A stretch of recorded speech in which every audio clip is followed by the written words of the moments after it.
Impossible શબ્દ તમારા મગજમાંથી delete કરવો, માત્ર કર્મ કરો, તમારા શબ્દો યાદ રાખો, કરીને આવ્યો છું એવું કરું, પ્રેમ દયા કરુણા કોઈ જિંદગીમાં કરો.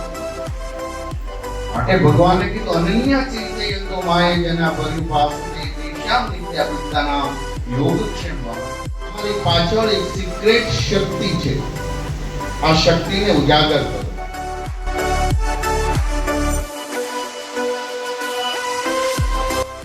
અમે હંમેશના માટે સંતોના આશીર્વાદ અને ભગવાન પહેલા રાખ્યા છે, પછી રાજનીતિ કરી રહ્યા છીએ. માટે આવો સેવાનો અમને અવસર મળી રહ્યો છે. આ સેવા પણ ભગવાનના ચરણોમાં, એનું લેશ માત્ર મને ગર્વ નથી, એનું લેશ માત્ર પણ મને અભિમાન